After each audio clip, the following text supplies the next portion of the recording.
Buenas noches, buenas noches.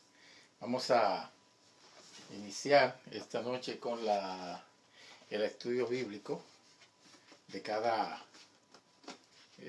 miércoles. Vamos a orar a Dios. Oremos. Señor, te damos gracias en esta noche porque nos permite, Señor, estudiar tu palabra y nos permite estar vivos para darte gracia, para conocerte cada día.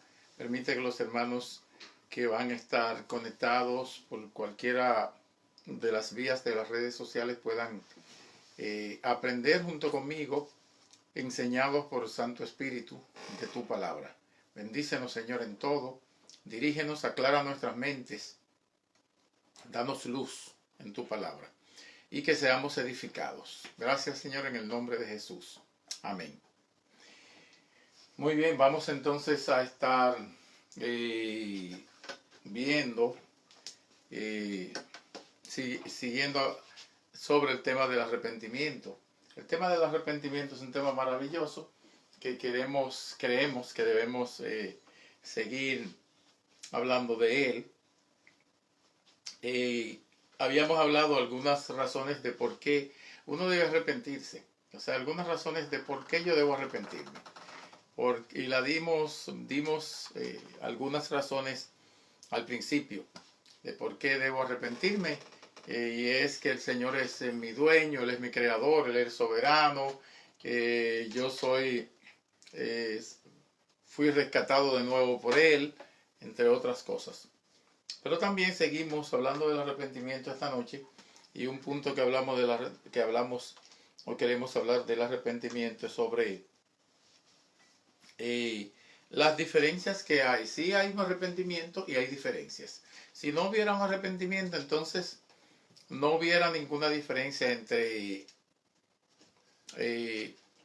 arrepentidos y no arrepentidos. O sea, si realmente Dios no tomara en cuenta eso, entonces tratar a todo el mundo de igual manera, en ese sentido, o al menos se refiriera a todos de igual manera. Sin embargo, la Biblia se refiere a nosotros y a ellos, a los arrepentidos y a los no arrepentidos, de manera diferente. Hay un texto maravilloso que me gustaría leer, que es bien conocido, me gustaría escribir, y estamos hablando sobre el arrepentimiento, ¿verdad? El arrepentimiento.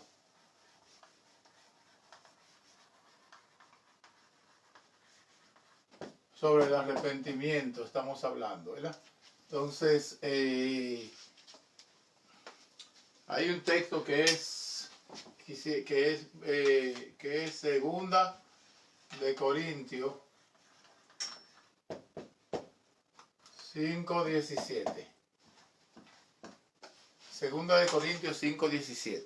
Podemos ver en Segunda de Corintios capítulo 5 verso 17, que dice: de modo que si alguno está en Cristo, nueva criatura es.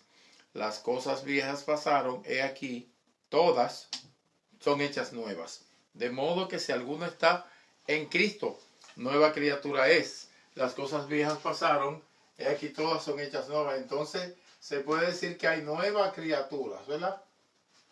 Nuevas criaturas. O creación.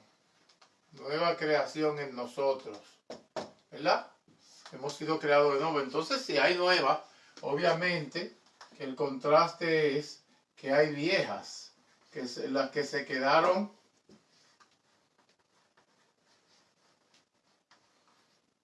en la... Entonces hay viejas criaturas, las que se quedaron viviendo en la carne. El objeto del arrepentimiento, por supuesto, no es simplemente arrepentirse y quedarse arrepentido. El objeto del arrepentimiento es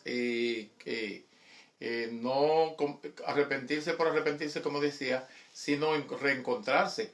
Es reconciliación. O sea, cuando te arrepientes de algo que has hecho, te arrepientes de un camino, te arrepientes de una ofensa, te arrepientes de algo que le hiciste a un familiar, a un amigo, algo no bueno, algo desagradable, algo rechazado, y tú te arrepientes, entonces está buscando reconciliación, reencuentro, comunión, de nuevo. Por tanto, El arrepentimiento, entonces, el arrepentimiento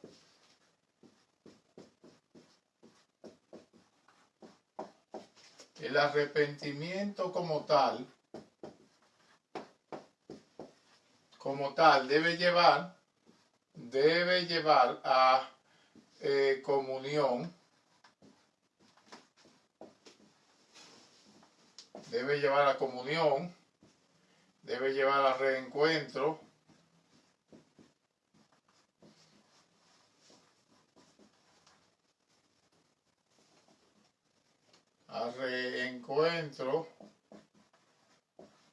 debe llevar a reconciliación,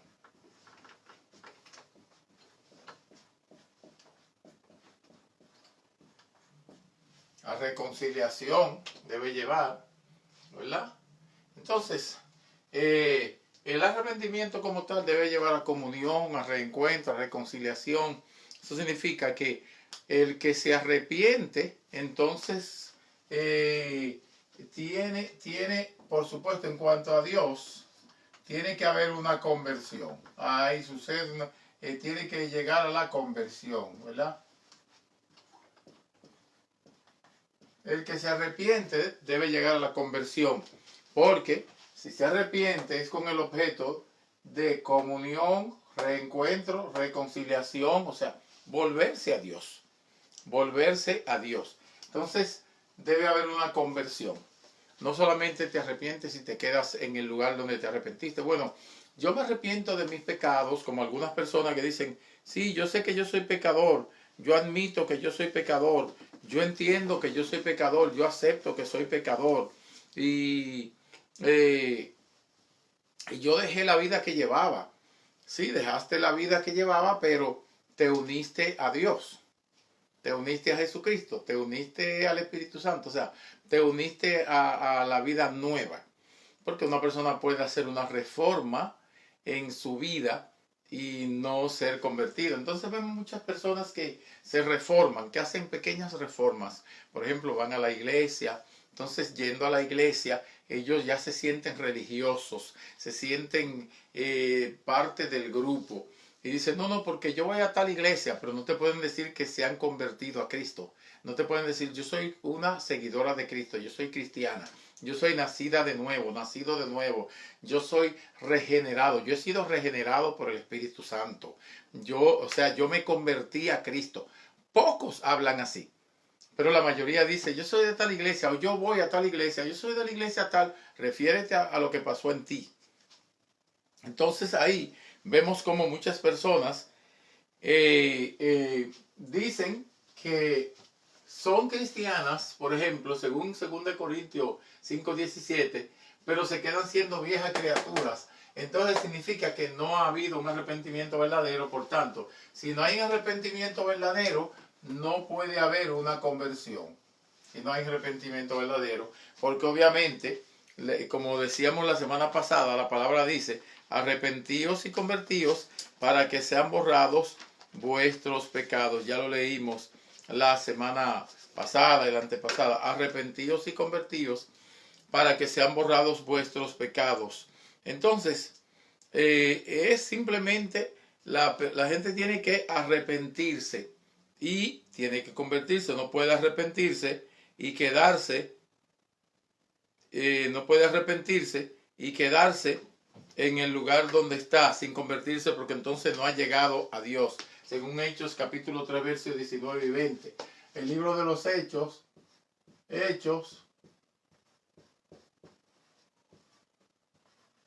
3, 19 al 20. Arrepentíos y convertíos para que sean borrados vuestros pecados. Por tanto, no puede la persona quedarse en el mismo lugar, decir, sí, pero yo me arrepentí y me arrepentí y soy cristiano, pero yo no soy tan fanático como los otros, porque algunos dicen, yo me arrepentí, pero yo no soy tan fanático. No, yo no soy así, yo realmente soy algo religioso, pero yo voy a la iglesia, yo amo a Dios a mi manera. Entonces realmente no, eso no funciona. Vamos a ver qué dice Mateo 3:2. Vamos a leer algunos versos en Mateo. Vamos a leer Mateo 3, 2,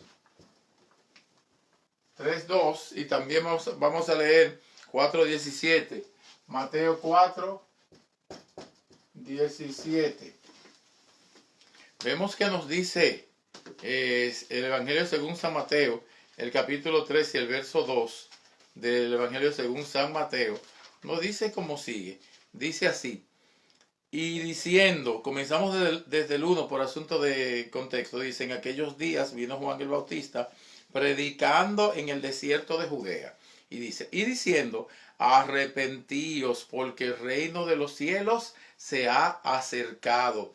Pues este es aquel de quien habló el profeta Isaías cuando dijo: voz que clama en el desierto, preparad el camino del Señor, enderezad sus veredas. Era Juan realmente el que estaba preparando el camino del Señor, pero él vino predicando un evangelio de arrepentimiento. El verso 11 del mismo capítulo 3 de Mateo dice: yo a la verdad os bautizo en agua para arrepentimiento, pero el que viene tras mí, cuyo calzado yo no soy digno de llevar, es más poderoso que yo. Él os bautizará en Espíritu Santo y fuego. Y dice que Juan simplemente bautizaba para arrepentimiento. El bautismo de Juan, el que se bautizaba en el bautismo de Juan, estaba dando testimonio diciendo: yo me arrepiento, simplemente. Hay unos 4 tipos, 3 o 4 tipos zona del bautismo. Por ejemplo, está el bautismo de Juan, que es para arrepentimiento. Está el bautismo de Jesucristo, que de Jesucristo no tenía nada de qué arrepentirse, era para cumplimiento de la profecía y de la escritura, que convenía hacerlo así porque Juan, que era el último de los profetas, era Juan, de esa línea profética. Por supuesto, era como si se estuviera entregando el Antiguo Testamento al Nuevo. Se le entrega a la gracia y bautiza a Jesucristo, y el Señor y la paloma, el Espíritu Santo da en forma de paloma el testimonio: este es mi hijo amado, en quien tengo complacencia. Ahí aparece y Juan lo ve y escucha la voz y todo, y bautiza a Cristo. Entonces, cuando Juan inclusive va a entrar, cuando Cristo entra para que Juan le bautice, Juan dice: yo debo ser bautizado por ti, tú vienes a mí. Cristo le dice: deja ahora, o sea, bautízame, porque así conviene que cumplamos toda escritura. Estaba escrito que pasara eso, ese momento, que Juan terminara, como él decía: es necesario que yo venga y que él crezca. Juan, el ministerio antiguo testamentario terminara ahí ya, y que el Señor siguiera hacia adelante con el reino de los cielos se ha acercado. Entonces tenemos también Mateo, el capítulo 4 y el verso 17, nos dice, Mateo 4:17: desde entonces comenzó Jesús a predicar y a decir: arrepentíos, porque el reino de los cielos se ha acercado. Fíjense que en el capítulo 3, verso 13, el Señor es bautizado por Juan. Y dice el verso 13: entonces Jesús vino de Galilea a Juan al Jordán para ser bautizado por él. Mas Juan se le oponía, diciendo: yo necesito ser bautizado por ti, y tú vienes a mí. Pero Jesús le respondió: deja ahora, o sea, no discutamos este asunto, hagamos lo que tenemos que hacer, porque así conviene que cumplamos toda justicia. Entonces le dejó, y Jesús, después que fue bautizado, subió luego del agua, y aquí los cielos fueron abiertos, y vio al Espíritu de Dios que descendía como paloma y venía sobre él. Y hubo una voz de los cielos que decía: este es mi hijo amado, en quien tengo complacencia. Ahí recibió el Señor la confirmación. Recibió el Señor la confirmación de que Jesucristo era el Hijo de Dios, en quien el Padre se complacía, y el que había venido ¿verdad?, a cumplir toda escritura. Bienvenida a la hermana Belisa, que está desde el principio. Está Fabiola. Bienvenida a la hermana Margarita también. Y seguimos los que están en Zoom. Tenemos la transmisión también en Facebook. Y ahí tenemos casi siempre bastantes seguidores. En estos días teníamos unas 138 iglesias. Se había sido compartido 138 veces el estudio. sigamos estudiando la palabra y sobre todo estudiando la parte básica, porque esa es la parte básica donde uno se pierde. Como en el fundamento, como decía anteriormente, que el niño, el recién nacido o recién nacida, cuando nace un pequeño niño o niña, es sumamente importante que se le den las comidas adecuadas para que vaya creciendo adecuadamente. Usted ve que los médicos lo van midiendo, le van midiendo qué tan vitaminado está, si el tamaño es adecuado, si el peso es adecuado. ¿Y qué es lo que pasa en el Evangelio? Que a menudo uno nace y se queda sin el peso adecuado y sin el tamaño adecuado y sin la fortaleza adecuada. Y crece así. Entonces hay muchos evangélicos que no tenemos la base, el fundamento. Y por eso cualquier viento de doctrina nos hace daño. Entonces tenemos que después que el Señor fue bautizado, tenemos entonces que fue que el Señor fue tentado inclusive por Satanás después que fue bautizado. Entonces ahí ven en Mateo 4 cuando es el Señor tentado. Dice Mateo 4.1, entonces Jesús fue llevado por el Espíritu al desierto. Fíjense que hasta que no comenzó su ministerio público, porque luego que fue bautizado, obviamente el Señor, ya el enemigo se dio cuenta porque había dicho el mismo Padre que apareció el Espíritu Santo en forma de paloma y dijo, este es mi Hijo amado en quien tengo complacencia. Imagínense ustedes cómo el enemigo quería dañar. Ahora, luego que que Juan bautiza a Jesucristo, entonces Juan cae preso.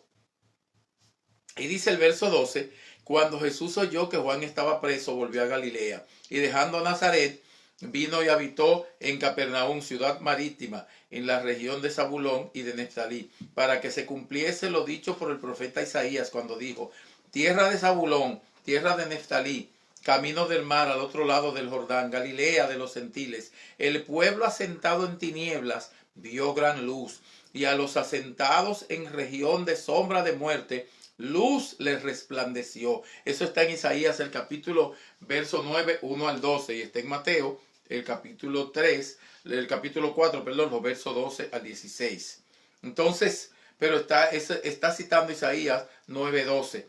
Ahora, ¿qué pasa? Que dice la palabra que luego que Jesús fue bautizado y luego que Juan cayó preso, el Señor comenzó a predicar. ¿Y cuál era el mensaje del Señor? Arrepentimiento.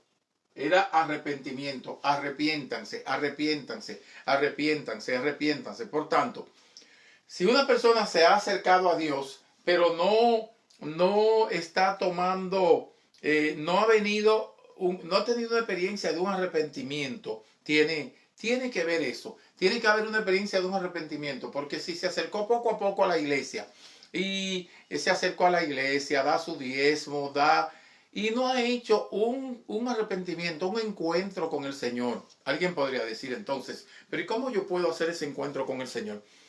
Bueno, en primer lugar, si tú escuchas la palabra de Dios y te gusta escuchar la palabra de Dios, yo diría que eso lo produce Dios en ti. Porque dice la Biblia, basado en la Biblia, que dice, todo don perfecto, todo regalo bueno viene del Padre, desciende del Padre de las luces. Y obviamente está más que claro que Satanás no te va a conducir a que te guste escuchar la predicación. O sea, eso no puede venir ni de la carne ni de Satanás. Porque la carne es enemiga de Dios y Satanás también. Entonces, si viene a ti el deseo de escuchar la palabra, se supone entonces que eso lo produce el Espíritu Santo en ti. ¿Qué debes hacer? Mirar tu condición, pararte, saber si te conduce según Dios, saber si has nacido de nuevo, saber si te sientes comprometido con Dios, no con tu dinero y con ir a la iglesia los domingos y eso así. No, eso es parte. Pero estoy hablando del nuevo nacimiento, del arrepentimiento y el nuevo nacimiento. Por eso estamos durando varios miércoles hablando del nuevo nacimiento o del arrepentimiento bíblico. Porque obviamente, como decíamos, si no hay un arrepentimiento, no puede haber una conversión. Y el arrepentimiento tiene que llevarnos a nosotros con el objetivo no solamente de arrepentirnos. No es con el objetivo de solamente arrepentirnos. Bueno, yo me arrepentí y supongamos lo siguiente, que usted se enoje o tenga una discusión con su pareja. Entonces usted se siente, bueno, hay una división. Luego han pasado 5 días y usted de repente aparece y se une con su pareja ya nuevamente y para que todo funcione bien. Pero usted ni siquiera ha tenido la mínima comunicación de decir, mira, yo te fallé, perdóname. Perdóname, yo te fallé, quiero que me perdones. Y darle la oportunidad a la persona, a la pareja, al cónyuge que te diga, sí, yo te perdono, ok, no hay problema, no trata de no volverlo a hacer, me heriste, me dolió, etc. Entonces, eso es un arrepentimiento y ahí hay una conversión. Pero si la persona solamente, vayamos a Dios ahora, el pecador ha vivido su vida de pecado y nació pecador y eso es enemistad contra Dios. Entonces, solamente viene a la iglesia y dice, no, a mí me gusta Dios, yo voy a la iglesia, yo ahí leo la Biblia, yo oro, yo tengo fe, yo aquello, yo lo otro, pero no ha tenido una oración con Dios. Señor, mira, yo reconozco que yo soy pecador, yo reconozco que yo he andado perdido, yo reconozco que he estado fuera de ti, yo reconozco que llevé una vida de pecado, pero hoy, en este momento, yo me entrego a ti. Y a partir de que usted se entregue a Cristo, entonces ahí ya está haciendo, el Señor hace la conversión en usted. ¿Qué pasa? Usted se arrepintió, reconoció que es su pecado, que es pecador y vino al Señor. Hemos hablado algunas veces de los procesos del arrepentimiento, que uno debe reconocer su pecado, debe confesar y no solamente debe confesar, reconocer su pecado y confesar. Uno debe acercarse, uno debe buscar comunión, uno debe indagar, investigar y uno debe agradar. Entonces me faltó esa palabra aquí. El arrepentimiento tiene que buscar, me faltaron varias palabras, déjeme poner esto más pequeño. Esa es una flechita que va hacia abajo. Entonces aquí, digamos que el arrepentimiento tiene que buscar acercamiento. Acercamiento. Tiene que buscar acercamiento, el arrepentimiento. No puede ver un arrepentimiento de lejos. Entonces tenemos acercamiento, tenemos conversión, tenemos comunión. Tiene que buscar comunión. Tiene que buscar reencuentro. Tiene que buscar reconciliación. Hay más palabras que me faltan. Algunas 2 más me faltan todavía. El arrepentimiento tiene que buscar todas esas cosas para que sea arrepentimiento. Y tiene que buscar cambio. Tiene que buscar cambio, modificación. Tiene que buscar cambios. Tienen que haber cambios. Cambios en la conducta. En la forma de conducirse. Cambios en la conducta. Tiene que haber cambios en la conducta. Tiene que buscar modificar la conducta. Tiene que buscar agradar. Tiene que buscar crecer. Tiene que buscar crecimiento con esa persona. Tiene que buscar no solamente comunión, sino que la intimidad crezca. Tiene que buscar intimidad con la persona a quien se intimidad. ¿Verdad? Fíjense cómo hemos ido poniendo algunas palabras que conlleva a lo que es la conversión, a lo que es el arrepentimiento y la conversión. Si hay un arrepentimiento verdadero, tiene que terminar en una conversión. Y estas cosas tienen que pasar. Ahora, analízate si tú estás acercándote al Señor cada día, leyendo su palabra y orando, por supuesto. Si estás buscando comunión con Él, que también puede ser a través de leer su palabra, orar, cantar, ir a la iglesia, buscarle, hablar con Él, confiar en Él. Si está buscando reencuentro verdadero con el Señor, alguien dirá, pero si hago todo esto ya tuve reencuentro. Bueno, el reencuentro es un proceso. El reencuentro es un proceso. Porque un padre y un hijo se dividen. Yo recuerdo un amigo que tengo que la esposa pues se dividió, se fue a otro estado y entonces ellos estaban en Dominicana y ella vino a Nueva York. Entonces sucedió que ella trajo los hijos. Luego que trajo los hijos, pues se divorció, aquí se casó y no lo quiso más. No estaban divorciados en Santo Domingo y eso no fue lo que hablaron. Pero ella no hizo que los hijos nunca hablaran con él. Luego que los hijos crecieron y él vino a vivir aquí a los Estados Unidos, entonces él trató de hacer un reencuentro con los hijos que no se acordaban de él, solo que a veces por foto, que no tenían comunión con él. Y trataron un reencuentro y ese reencuentro ha durado mucho. Ellos tienen años haciendo reuniones, tratándose, visitándose unos a otros. Son 3 hijos más el padre. Pero los primeros reencuentros fueron ocultos. Los primeros reencuentros fueron ocultos de la mamá. Fueron porque tenían ambos sed de encontrarse.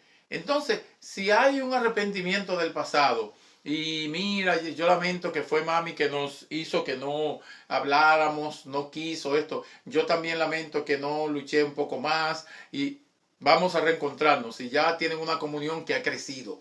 Entonces, cuando hay muchos encuentros, el reencuentro general se solidifica, pero no puede haber un solo reencuentro, un encuentro y que ya el reencuentro general sucedió. Ya nos reencontramos, pero no nos vamos a ver más hasta 5 años más. Entonces el reencuentro no sirvió. El reencuentro lleva consigo varias citas y hay que seguir citándose y más a menudo buscándose y buscándose. Entonces la reconciliación sucede totalmente. Se sanan todas las cosas que no son buenas. Hay cambios en la conducta, por supuesto, de los hombres, porque no va a haber cambio en la conducta de Dios. Pero cuando se trata de hombres, entonces tiene que haber cambios en las conductas de ambos, porque es posible que alguien haya cometido un error y haya sido la conducta del otro que lo haya llevado en cierto aspecto, no a cometer el error, sino que le haya dado un poco de empuje para cometer aquel error. Lo primero es que los errores se cometen porque somos pecadores. Y recuerden que no somos pecadores porque pecamos, sino que pecamos porque ya nacimos pecadores. Y alguien diría, sí, pero ¿cuándo voy a dejar de pecar? Nunca. Mientras estés en este cuerpo, nunca. ¿Qué significa eso? Como decíamos en semanas anteriores, que es por pura gracia. Pura gracia.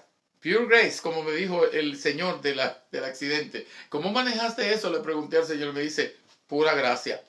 Ni yo puedo explicarlo. Pura gracia. Entonces, ¿saben lo que es la pura gracia de Dios? Yo espero que un día podamos hablar de la gracia de Dios, honestamente. Aparte de que es un tema maravilloso, es un tema precioso, pero es un tema sumamente interesante, lo que es la gracia de Dios, la inhabilidad del hombre, no solamente la inhabilidad del hombre, la inhabilidad del hombre, la perversidad del corazón del hombre, la incapacidad del hombre para salvarse a sí mismo, la incapacidad para alumbrarse a sí mismo, la incapacidad para nacer de nuevo, la incapacidad para santificarse a sí mismo, la incapacidad para todo. Por eso cuando yo escucho a algunos hermanitos por ahí diciendo, bueno, es que yo no quiero perder mi salvación porque es que yo espérate, yo no quiero hacer nada para perder mi salvación. Entonces tú estás perdido. ¿Sabe por qué? Porque nadie se puede ganar la salvación. Miremos qué dice Efesios 2.8. Efesios 2.8. Efesios 2.8. En este cuadrito aquí, mira. ¿Saben qué dice Efesios 2.8? Dice, porque por gracia soy salvo. Y la palabra gracia es por don no merecido, por caris, por caridad. Soy salvo. Ustedes fueron salvos. Sois ahí, fueron. Ustedes fueron salvos por gracia. Ustedes fueron salvos. Dice Efesios capítulo 2, verso 8. Y lo que quiero decir es que cuando yo veo personas que dicen es que yo no quiero perder mi salvación, yo le preguntaría, pero ¿y con qué obra tú te la ganaste? Porque nadie se puede ganar la salvación por nada, por tanto tampoco se pierde. Porque ya si el Hijo os libertare, seréis verdaderamente libre. Y ya dice la palabra de Dios también, mis ovejas oyen mi voz y me siguen y yo la conozco. Y nadie las arrebata de mis manos. El Padre que me la dio, mayor es que yo, y nadie las arrebatará de mi mano. Y dice Primera de Juan, dice, el que es de Dios, Dios le guarda, y el maligno no le toca. O sea, y si ya eres hijo y naciste de nuevo, no puedes volver para atrás a dejar de ser hijo. Porque el que nació que es hijo para siempre. Tú puedes tener un hijo y ese hijo se va de tu casa, se pone enemigo tuyo, pero el ADN lo va a seguir para siempre. Si se va a Rusia, allá el ADN tuyo está en Rusia porque él lo lleva. Nunca deja de ser hijo. Cambia los papeles y pone otro nombre en el acta de nacimiento y cree que y se pone otros padres, pero lleva el ADN tuyo, sigue siendo hijo. Entonces el que nace de Dios, si nació de nuevo, ya no puede volver. Dice que déjame retirarme porque por tal cosa y no voy a ser hijo de Dios. Ya es hijo de Dios. Lamentablemente lo que pasa es que si comienza una vida de pecado, el Señor lo puede cortar. Puede cortarlo. Se puede enfermar, puede caer, puede tener las consecuencias de su pecado. Pero se salva. Es salvo. Alguien diría, pero tú eres de los salvos, siempre salvo. Mira, tan pronto yo fui salvo para siempre. El que tú quieras ponerme que sea salvo, siempre salvo, o sea, no salvo, qué sé yo. La salvación mía depende de Dios y yo. Y Dios quiere que yo sea salvo y yo también quiero ser salvo. Por tanto, si tú la pierdes, si la tuya se pierde, eso es problema tuyo. Pero la mía no se pierde. Es eterna. ¿Por qué? Porque yo no me la gané. No la puedo perder. Me la regaló Dios. ¿Y por qué? Por lo que dice Efesios, el capítulo 2, verso 8. Mira que dice, Efesios 2, 8. Porque por gracia o por don no merecido ustedes han sido salvos por medio de la fe. Y esto no es de ustedes, es un regalo de Dios. No por obras. Si tú lees esa palabrita, no por obras, ya puedes ver. Ahora, tú que a lo mejor dices, bueno, pero yo no quiero saber de los católicos porque ellos hacen obra para salvarse. Bueno, pero si tú dices que pierdes tu salvación, tú también estás diciendo que te salva por obras. Entonces tú eres una persona de esas también que dicen, es por las obras que yo agrado a Dios. Por ninguna obra se puede agradar a Dios, tampoco por la ley, pero no quiero entrar en el aspecto de la ley. La ley es buena, pero no salva. Entonces fíjense que dice el verso 9 de Efesios 2, ya leímos el 8, dice, no por obras, para que nadie se gloríe, porque somos hechura suya, creados en Cristo Jesús, para buenas obras, las cuales Dios preparó de antemano para que anduviésemos en ellas. ¿Qué significa? ¿Que yo debo hacer buenas obras? Sí. ¿Que yo debo tener la evidencia de que soy salvo? Sí. Pero no por las obras yo fui salvo, sino porque fui salvo, ahora yo obro bien, para gloria de Dios. O sea, que las obras son un producto de haber sido salvado. Si la salvación fuera por obra, entonces Bill Gates, que anda dando dinero a todas las fundaciones pobres del mundo, fuera más salvo que tú y que yo. Pero dice la Biblia aquí que no es por obra, para que nadie se gloríe y diga, yo me salvé porque di 10 millones. Yo me salvé, por ejemplo, el judío, el alemán que salvó en la película de Charles List, que salvó los judíos en la guerra, en el holocausto. Eso hubiese tenido la salvación segura porque salvó muchísimos judíos. No es por obra. No es por obra. Usted puede hacer lo que sea, pero no es por obra. Eso lo dice Primera de Corintios también.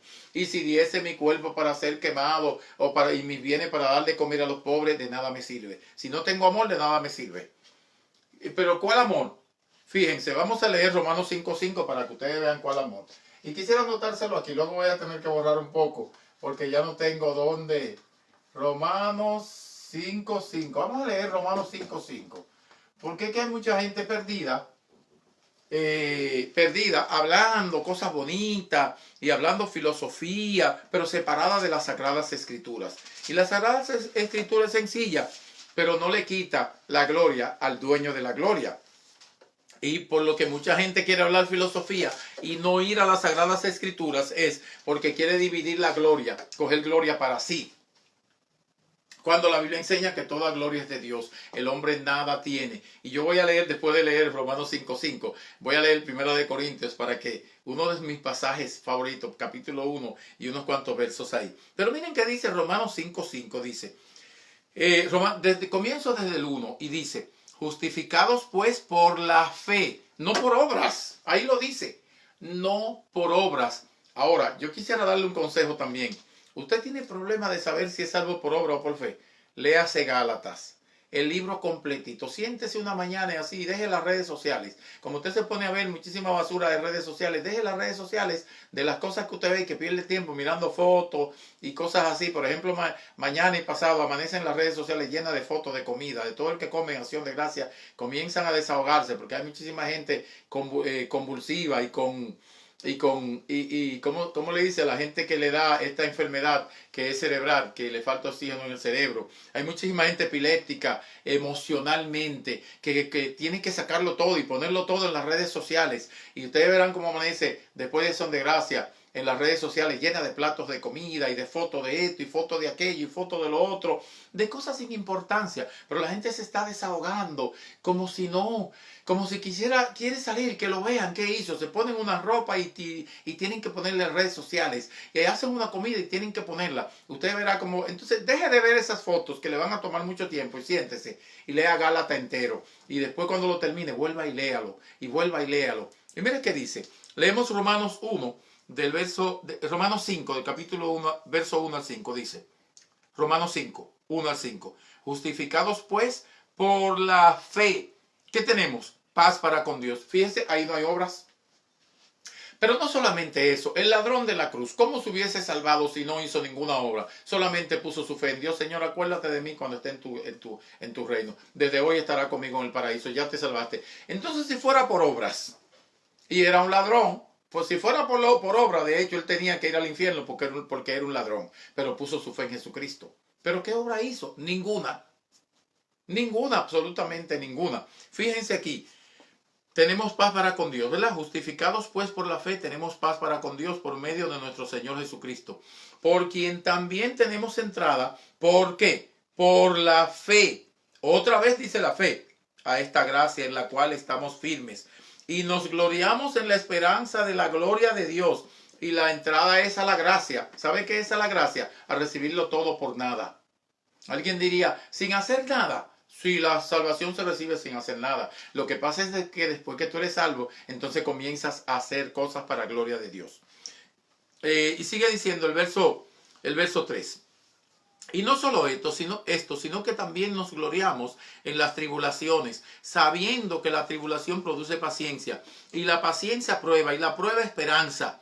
Y fíjense qué dice el verso 5, eso es maravilloso. El verso 5 dice, y la esperanza no avergüenza. Oigan qué dice ahora, porque el amor de Dios ha sido derramado en nuestros corazones por medio del Espíritu Santo que nos fue dado. Hay algunos por ahí que ni siquiera saben que tienen el Espíritu Santo, pero pretenden que tienen el amor de Dios. Otros tienen el Espíritu Santo y creen que no tienen el amor de Dios. Ya tenemos el amor de Dios, fue derramado en nuestros corazones. ¿Por qué? Porque nos dio el Espíritu Santo. ¿Cuándo? Cuando creímos. ¿Y dónde lo dice? Busque la Biblia que dice, en el momento en que creíste, fuiste sellado con el Espíritu Santo de la promesa. En el momento en que creímos, fuimos sellados con el Espíritu Santo de la promesa. En el momento que creímos. ¿Cuándo? Cuando creímos al Señor. Si ve Efesios 5:18 dice que debemos ser llenos del Espíritu Santo, que no nos embriaguemos con vino. Pero también dice la Biblia que fuimos sellados con el Espíritu Santo de la promesa. En el momento en que creímos. Eso dice la Sagrada Escritura. Ahora, algunos todavía piensan que no. Dice Efesios capítulo 1:13. En él también vosotros, después de escuchar el mensaje, dice, después de escuchar el mensaje de la salvación, etcétera, etcétera. Efesios 1:13, si pueden leerlo. Y en el momento en que creímos, fuimos sellados con el Espíritu Santo de la promesa. Hemos sido sellados con él. ¿Cuándo? Cuando creíste. Vamos a buscarle este verso. Marcos, en el momento que creíste, fuiste sellado con el Espíritu Santo de la promesa. Entonces, no es después, no, el sello viene inmediatamente. Significa que tú eres de Dios.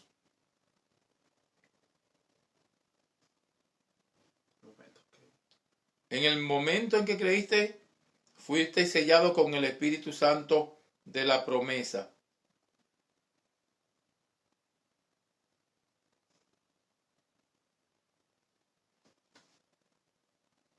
Efesios 1:13. Vamos a ver si es el capítulo 1, verso 13 de Efesios. El capítulo 1, verso 13 dice aquí, en él también vosotros, habiendo oído la palabra de Dios, el evangelio de vuestra salvación, habiendo creído en él, fuisteis sellados con el Espíritu Santo de la promesa. Punto. ¿Cuándo? Cuando creímos. Y el verso 14 dice que el Espíritu Santo es la garantía, las arras, el anillo, la garantía de la herencia hasta la redención de la posesión adquirida para alabanza de su gloria. Pero está diciendo en el momento que obraste, en el momento que hiciste una buena obra, en el momento... No. Cuando pusiste tu fe en Él. Ahora, yo dije que iba a leer Efesios. Vimos ya cómo es por la fe la salvación. Pero dije que iba a leer, perdón, 1 Corintios capítulo 1. Para que veamos el verso 1 Corintios 1, verso 18 en adelante. Dice, porque la palabra de la cruz es locura. Es uno de los pasajes más preciosos que tiene la Escritura. Dice, porque la palabra de la cruz es locura a los que se pierden. Pero a los que se salvan, esto es a nosotros, es poder de Dios. Pues escrito está, destruiré la sabiduría de los sabios. Entonces, ¿se salvan por ser sabio, por ser científico? No. Dice, y desecharé el entendimiento de los entendidos. ¿Se salvan por ser inteligentes? No. ¿Y por entender la palabra? No. ¿Dónde está entonces el sabio? ¿Dónde está el escriba? El que sabe mucho, el escriba y el fariseo. ¿Dónde está el disputador? El que se pone a discutir de este siglo. Se pone a discutir con los demás para ganar doctrina. ¿Dónde está? ¿No ha enloquecido Dios la sabiduría de este mundo? Pues ya que en la sabiduría de Dios, el mundo no conoció a Dios mediante la sabiduría de Dios, por supuesto. Agradó a Dios salvar a los creyentes por la locura de la predicación. Entiéndase que los judíos, dice el verso 22, porque los judíos piden señales, eran sumamente incrédulos y pedían señales. Y los griegos buscaban sabiduría, Aristóteles, Platón, los sabios, la gran Grecia, la eterna Grecia de la filosofía. Imagínense, sabiduría, pero la filosofía puede ayudar con la razón, pero no lleva a Dios, y mucho menos la salvación. Y las obras o las señales tampoco llevan a creer, porque en los lugares donde Cristo hizo más milagros fueron los pueblos más incrédulos. Por eso Jesucristo dijo una vez, ay de ti, Corazín, ay de ti, Betsaida. Te aseguro que si en Sodoma y Gomorra se hubiesen hecho los milagros que se hicieron en ti, de cierto se habrían arrepentido. ¿Qué significa? Que hicimos tantos milagros con ustedes y no se arrepintieron. De manera que el que está buscando milagro, aunque sea cristiano, esté en Cristo, es un incrédulo. Yo no creo por milagros. El milagro más grande ya fue hecho en mí. ¿Qué? El arrepentimiento de pecados y la salvación que Cristo me dio. La regeneración. Luego hablaremos con detalle sobre la regeneración, la santificación y la salvación en sí misma y todo eso. El nuevo nacimiento. Alguien diría, todo eso es lo mismo. Eso es lo que nos tiene a nosotros, que muchas veces no podemos distinguir una cosa de la otra. Las doctrinas básicas, las cosas de abajo, la salvación, el pecado, la iglesia, esas cosas, las ofrendas, esas doctrinas básicas son las que nosotros necesitamos para ser fuertes. Después de ahí usted puede andar solo. Ahora, ¿qué pasa? Seguimos diciendo aquí que vimos cómo el Señor desecha la sabiduría de los entendidos, desecha a los científicos, porque no se viene a Dios por eso. Es simplemente por la fe. Y miren qué dice Gálatas. Vamos al libro de Gálatas. Después está Romanos, 1 Corintios, 2 Corintios. Ahí está Gálatas. Miren qué dice Gálatas.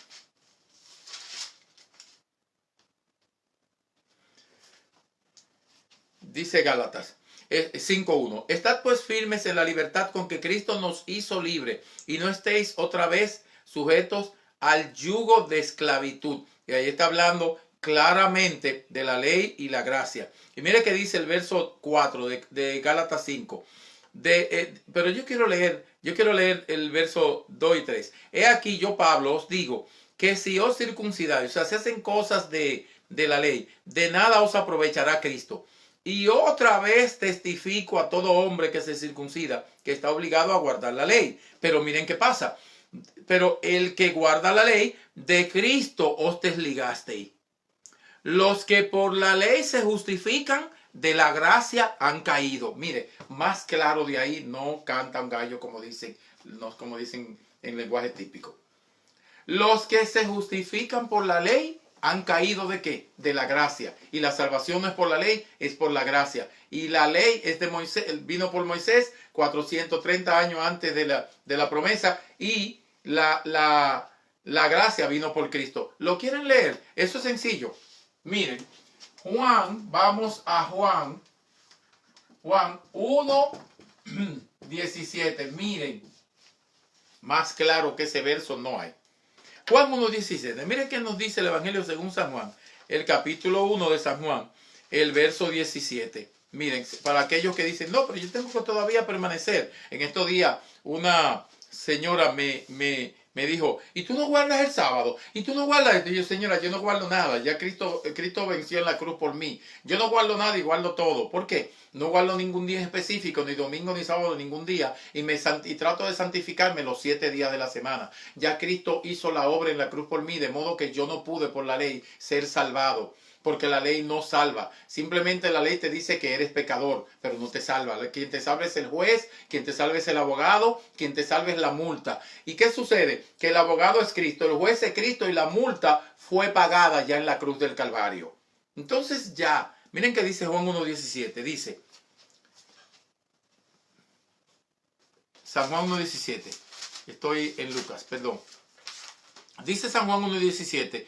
Pues la ley, interpreten este texto que estamos leyendo, amados hermanos, dice, pues la ley por medio de Moisés fue dada, pero la gracia y la verdad vinieron por medio de Jesucristo. Mire, al que presta atención a lo que lee, oigan que dice, pero, hay un pero, eso es una disyunción, o sea, hay un pero aquello sucedió así.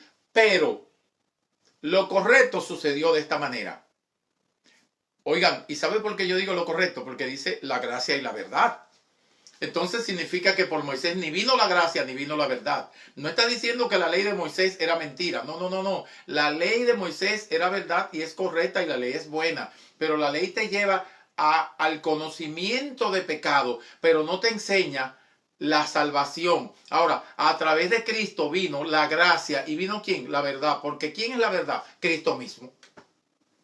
Cristo mismo. En ese sentido se confundió Pilato cuando le preguntó al Señor Jesucristo, ¿qué es la verdad? Porque el Señor le dijo, a mí hombre que ha hablado la verdad, no me creí. Pilato le dijo, ¿qué es la verdad? Y fue tan terco que no entendió la verdad que terminó crucificando la verdad.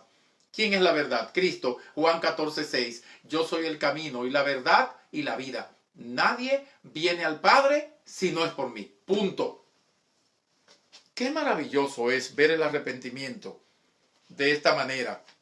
Ver el arrepentimiento de esta manera como una gracia que el Señor nos da para creer en Él. Si Dios te ha dado la gracia para creer en Él, aprovéchala. Que dice Juan 1:11, a los suyos vino y los suyos no le recibieron. Dice el 12, mas a todos los que le recibieron, a los que creen en su nombre, les dio potestad. Y la palabra potestad aquí es dinamita, algo que explotó dentro de ellos, poder de ser hechos que hijos de Dios, a los que creen en su nombre. A los que creen en su nombre les dio potestad de ser hechos hijos de Dios. Alabado sea el nombre del Señor. Alabado sea el nombre de Dios. Miren que dice, y este texto lo leo a propósito, Romanos 11:17. Romanos 11:17. Es un texto que la gente lo necesita. La gente lo necesita, sobre todo los judíos mesiánicos lo necesitan, que andan por allá perdidos queriendo judaizar la iglesia. La salvación viene por Cristo, no por la ley ni por judaizarse. Viene por la fe en Cristo Jesús. Miren que dicen Romanos 11:17. Romanos 11:17. Romanos 11:17. Mire, subraye ese verso, apúntalo, memorícelo. Mire que dice, pues si algunos de las ramas fueron desgajadas y tú, siendo olivo silvestre, las ramas son Israel, olivo silvestre somos nosotros, la iglesia. Ok, hasta ahí vamos bien, pero no es como ellos dicen que fuimos injertados en ellos. No. Yo no fui injertado en Israel. Yo no necesito ser injertado en Israel para yo salvarme. Yo fui injertado en Cristo. Y tú me vienes entonces, pero Cristo es un judío. Sí, pero hay 4 mujeres gentiles, hay gente, familias gentiles en la raza de Cristo. Comenzando por Ruth.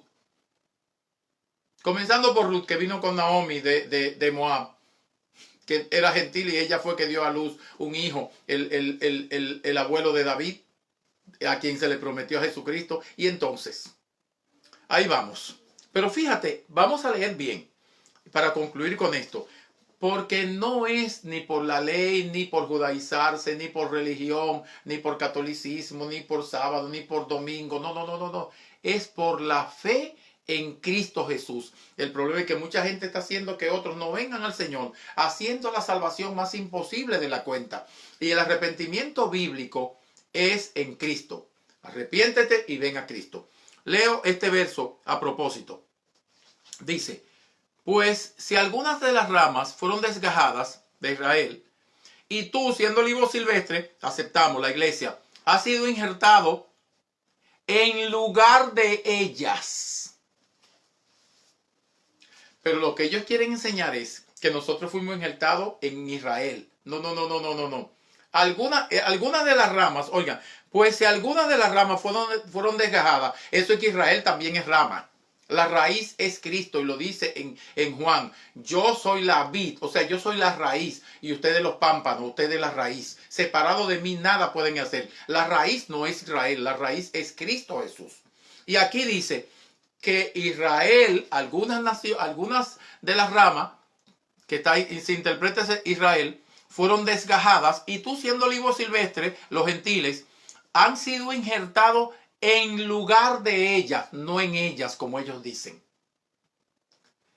Y ha sido hecho participante de la raíz. ¿Quién es la raíz? Cristo. Y de la rica savia del olivo. No te jates contra la rama. ¿Cuál es rama? Israel. Ellos también eran rama. Lo que pasa es que nosotros éramos rama silvestre. Pero ahora en Cristo todos somos unidos. ¿Pero quién es la raíz? Yo no lo respondo, lo dice la Biblia. Yo soy la vid verdadera, y la palabra vid ahí es la raíz. Mi Padre es el labrador. Todo pámpano que en mí, y pámpano es sarmiento, ahí es rama, que en mí no lleva fruto, será cortado y echado al fuego. Que el Señor nos permita poder saber que la salvación solo está en Cristo. El verso 21 dice: porque si Dios no perdonó a las ramas naturales, entonces Israel era rama. Si era rama, ellos no son la raíz. Para que nos digan que la iglesia fuimos injertados en ellos. Eso no es verdad, esa es una mentira vulgar. Fuimos injertados en Cristo. Lean Efesios para que vean que dice que de ambos pueblos hizo un solo, mediante su cruz. Y esto está más que claro. El arrepentimiento finalmente, ¿qué es? Dejar mi vida y buscar acercamiento con Dios, comunión con Dios, reencuentro con Dios, reconciliación con Dios, cambio en la conducta mía para Dios e intimidad con Dios. Pero dejar mi vida antigua. De modo que si alguno está en Cristo, donde leímos 2 Corintios 5:17, el primer verso, de modo que si alguno está en Cristo, nueva criatura es. Las cosas viejas pasaron. Ahora, te digo lo siguiente. Si estás en Cristo y tus amigos de impío son los mismos, entonces tú no vas a cambiar, ni vas a cambiar, ni ha dado señales de que ha cambiado. Porque los amigos no te van a dejar cambiar. Si los amigos con que tú bebías trago son los mismos amigos con los que te unes y no has cultivado una nueva rama de amigos cristianos, entonces no vas a crecer ni vas a cambiar nunca. Y no vas a dar testimonio de cristiandad, de que eres cristiana o cristiano. Tienes que hacer una nueva familia. Dios te ha dado una nueva familia. Eres una nueva criatura. Naciste en una nueva criatura. Aunque mi padre y mi madre me dejaren, con todo Jehová me recogerá. El que deja padre, madre, esposa, esposo, a hijo, a quien sea, le doy 100 veces más y lo deja por mí. Dice Cristo. Dios te ha dado más familiares. Por tanto, las cosas viejas pasaron. Todas son hechas nuevas. Trabaja en eso, para la gloria de Dios. Seguiremos hablando del arrepentimiento, si Dios así lo permite, el próximo miércoles. Muchos hablan de que estamos en el fin, pero yo pienso que estamos en principio de dolores, no en el fin como tal. Todavía no es el fin, pero sí estamos en principio de dolores. Las cosas se están ajustando. China, Rusia y todo va por ahí. Se están ajustando las cosas. Estamos en principio de dolores. Todavía no es el fin. Iglesia, prepárate. porque la iglesia pasa la gran tribulación. Algunos a partir de hoy no me van a escuchar. Yo no lo voy a escuchar porque dice que la iglesia pasa la gran tribulación. Deja que llegue el estudio, no te desesperes. Porque nos están vendiendo un sueño de que nos vamos, nos vamos, nos vamos, nos vamos. La iglesia pasa la gran tribulación. No voy a hablar de eso hoy, pero el estudio viene. Dios te bendiga. Nos vemos el próximo miércoles a las 7 de la noche. Invita a personas para que vean este estudio.